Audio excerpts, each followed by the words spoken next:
Hi. So good to see you. My name is Taebyn. And I'm a pup. Bark, bark. And welcome to another edition of Storytime with Taebyn. I have, of course, with me TB and Jacob. Jacob with pawsies. He's got pawsies. Oh, he's got pawsies. And TB's pawsies are so tiny. Look at that. He's so tiny. Oh yeah, I got distracted. I would like to read to you the story of the tortoise and the hare. Now, but this is one of those political versions that I don't quite understand because, not a political pup. So we'll just read through and see what we can learn. Cohesive. The tortoise and the hare. Of all the boastful and self-important animals, the worst in all the countryside, apart from the humans, of course, was the hare. He would talk on and on about his swiftness, sleekness, and superior muscle tone with anyone unfortunate to be nearby. What's more, he continually derided the other animals that didn't share his obsession with fleeting physical perfection. One of his frequent targets for ridicule was the tortoise, who with his strong yet functional legs, lower metabolism, and overall endomorphic body shape stood, or rather squatted, in marked contrast to the hare. I'll let you figure out that sentence. I had trouble with it. The tortoise, perfectly content to take on life at his own speed, always insisted his metabolism was as efficient as anyone else's. The hare, however, continually taunted the tortoise while he struck poses and flexed his pecs. Hey, lowrider, he said, I bet you can make extra money, huff, huff, renting yourself out as a paperweight, huff, huff, preen, preen. The tortoise smiled patiently. Thank you for the advice, my velocity-fortified friend. Come on, stumpies, goaded the hare. Can't you rise up when someone, huff, huff, throws down the gauntlet? He threw down the gauntlet. Oh, Hi, I'm a pup. I can't see how gauntlet abuse has anything to do with me, said the tortoise, who had apparently achieved slowness in more than one aspect of his character. I see what they did there. I enjoyed my inertia and would rather just sit and watch the world go by. Oh no!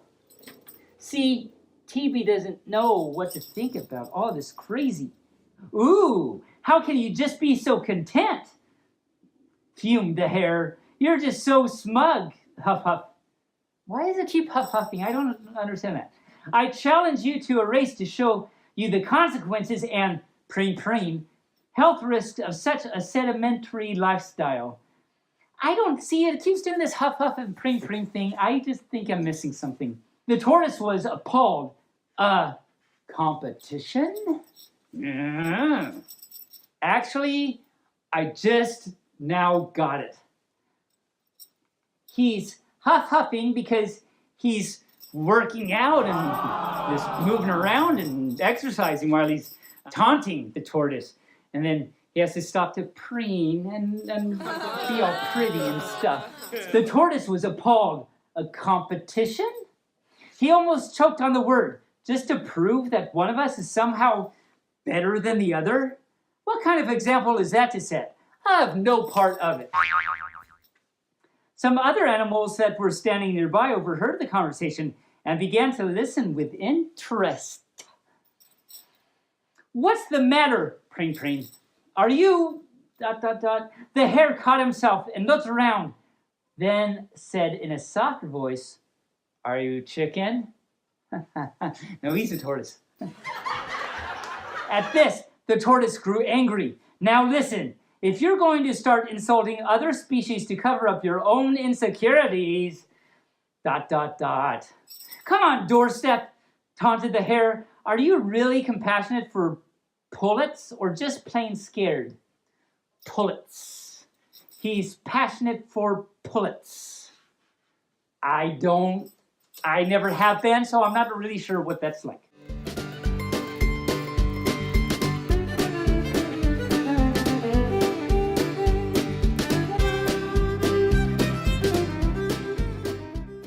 A crowd of animals had now gathered and was, to use another poultry exploitive phrase, egging on both combatants, not come-mousants or come-cow-ants, come-cow beetles. I'm going to keep reading the story now because this is going nowhere. Some were eager for the hare to be put in his place. Others wanted to see the tortoise's self-righteous bubble popped. And still others were the unreflective couch potato types who craved constant stimulation. Because potatoes crave constant stimulation on a banana plant. With pressure coming from all sides, the tortoise felt a tug of war between his principles against competition and the need to teach the hare a lesson. Finally, and without a trace of irony, the tortoise said, "All right, I'll race you. And what's more, I'll win, just to prove to you that winning isn't everything." Preparations for the big event began immediately. The tortoise and the hare agreed to appoint the fox as commissioner of the kinetic wellness and overland velocity contests. So that's all one big fun title. The kinetic wellness and overland velocity contests. It was the fox's duty to establish the routine and duration of the race, as well as work out the details for the merchandising and pay-per-view revenue. Revenue, not revenue. Let's not do that. Revenue.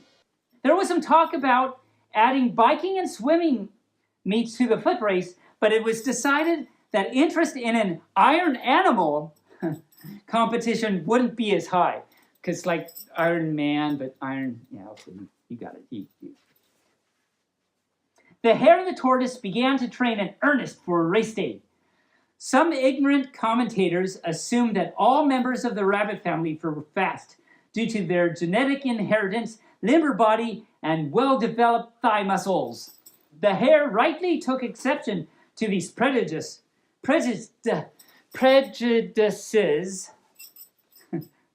because they ignored his many hours of hard work and sacrifice. To counter them, his training camp was always open to the media and his supporters, who cheered him on as he cross-trained. This also kept the persistent rumors of blood doping and amphetamine abuse to a manageable and deniable size. I think there's a little bit of hint of naughtiness is going on, but okay. For his part, the tortoise prepared by carbo loading and watching training films. That sounds smart. As the hype for the big showdown escalated, the imagination of the other animals in the countryside was absolutely and somewhat unhealthily focused on the race.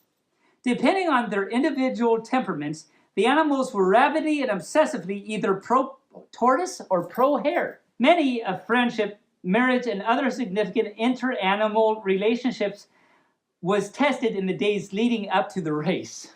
The hare zealots, generally more youthful animals who were impressed solely by style, speed, and hipness. Not thighness, but hipness. Strutted around in specially licensed t-shirts with the slogans, "Just jump it," and "Rabbitude." I see what they did there too. Clever. Fans of the tortoise praised his defense of principle against tremendous odds, as well as his self-depreciating wit and acceptance of his alternative body image. They expressed their support by donning baseball caps stitched with the words, "Eat my dust, bunny." Oh, and so it's "eat my dust, comma, bunny." Don't eat my dust, bunny, because you have to like go under the couch and get some. And then they're probably not very tasty anyway. So "eat my dust, comma, bunny" is probably the right way to read that. A small but vocal non-majority opposed the entire notion of holding a race at all. They wrote op-ed pieces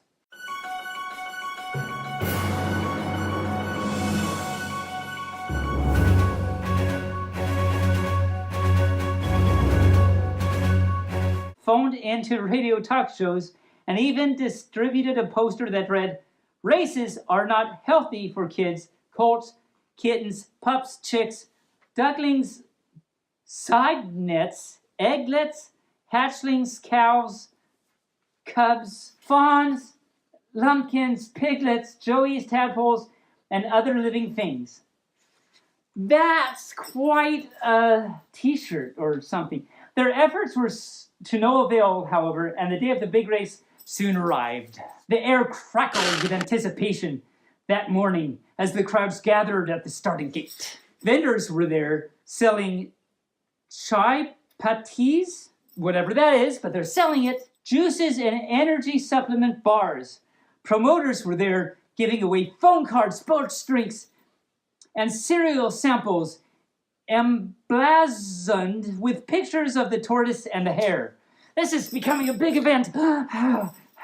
Newscasters and TV technicians were there in droves of elaborate electric vans to exploit every last detail and image of, quote unquote, this story about the simplest of all challenges to race.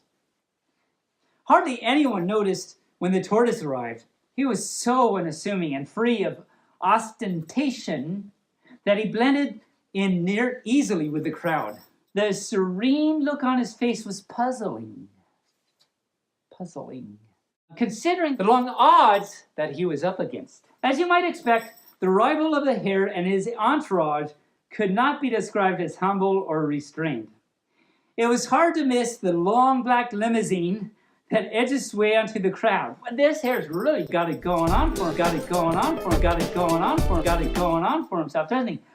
Or the cheers that erupted when the doors flew open and out stepped the hare. With a starlet on each arm and surrounded by 4 beefy bodyguards, or animal protection professionals as they prefer to be called. The rowdier elements of the crowd tried to get close to the hare, but his muscular interdiction force kept them at bay.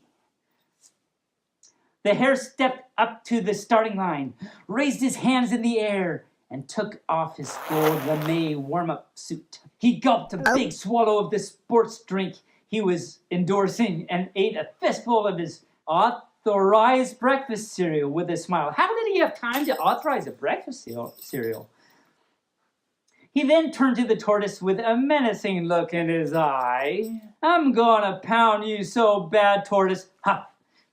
It'll make lying on your back feel like a vacation." But doesn't lying on your back always feel like a vacation? Whether or not he meant to offend any of the optically challenged members of the crowd, the tortoise just smiled and said, "We'll see." He knows things.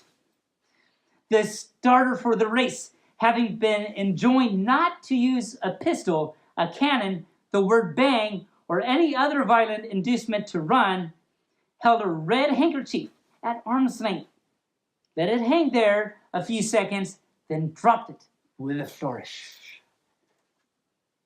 Instantly, the hare was off like a lightning blaze of speed. The tortoise moseyed off at a more natural pace, ever mindful that most sports injuries arise from inadequate preparation and abrupt starts and stops. With cheering throngs, there's an R in there. With cheering throngs on either side, the hare sped down the course like quicksilver. By this time, he was out of town and in the countryside. He had long lost sight of his competitor. So confident was he in his velocity prerogative over the tortoise that he decided to accept the invitation of one of those film crews and grant an interview about his mid-race thoughts, reminiscence of childhood, and hopes for the future. Meanwhile, the tortoise plodded on, carefully replenishing his body fluids with the cups of isotonic liquid that were provided along the route. He soon found himself hitting what runners call the wall, but the encouragement from the crowd and his own strength of will helped him push through it until he entered the zone. The zone. Is it the Twilight Zone? I'm just silly pup. I don't know. It was a good thing, too, since at that point he was only 30 meters from the starting line. So he didn't make it too far before he hit the wall. The hare chatted amiably about himself with the interview, and since he was talking about his favorite subject, the time flew by. Whoosh. When it was all wrapped up and the hare stepped out from the trailer, he heard cheering coming from the direction of the finish line. He bounded down the course, touched by the idea that the crowd was warming up to welcome him. But when he finally caught sight of the end, what did he see but the tortoise crossing the finish line? Oh, wow, what a surprise. I didn't see that one coming. The hare ran as fast as he could, but he couldn't pass the tortoise in time, and he had to settle for finishing almost fastest. He began to scream and pound his fists, complain about the officiating, demand a recall of the commissioner, challenge the tortoise to a urine test, and threatened to sue for millions in lost endorsement revenue. But only after the test, I guess. The tortoise just wanly smiled, and he tried to power down. Meanwhile, to celebrate the victory, fans of both the tortoise and the hare, as well as various bystanders and hangers-on, smashed shop windows, looted electronics and jewelry stores, overturned cars, and set fire to anything that was handy or posy. By the time the police broke up the crowds with recycled rubber bullets and biodegradable pepper gas, they had arrested 57 animals for over-enthusiastic celebrating. Okay. While such destructive merrymaking was deplorable and certainly depended on many socioeconomic influences, the most shocking part of the story was yet to come. Both racers did submit to the urinalysis, and the results were not good for the tortoise, who was found to be a heavy user and abuser of steroids. Oh my. The tortoise claimed that it was really the after effect of an asthma medication, but the fox, in his role as commissioner of kinetic wellness in overland velocity contest, was forced to disqualify him and proclaim the hare as finishing most fastest. In response to this scandalous news, fans of both the tortoise and the hare, as well as various bystanders and hangers-on, smashed shop windows, looted electronics and jewelry stores, overturned cars, and set fire to anything that was handy. I know how they express themselves now. Very destructively.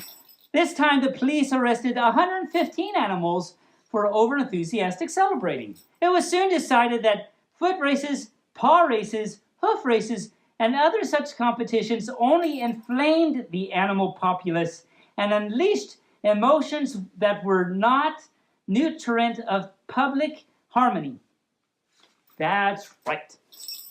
The fox resigned his position and was immediately named the new facilitator of constructive, cooperative kinetic pastimes. Sounds more productive.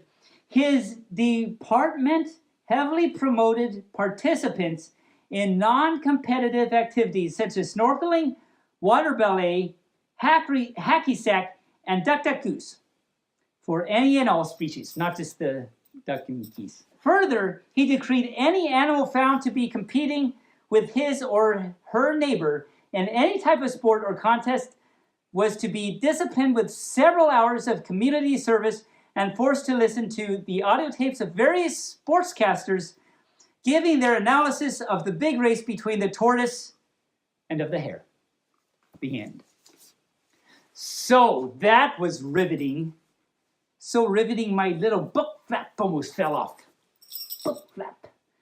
So, there's a lot of things that went into that story, including your analysis. So we learned something there, and we also learned, call your mom, she cares. So on that note, I hope you had a great time with me today. I know I did. And so I'll see you next time on Storytime with Taebyn. Bark, bark.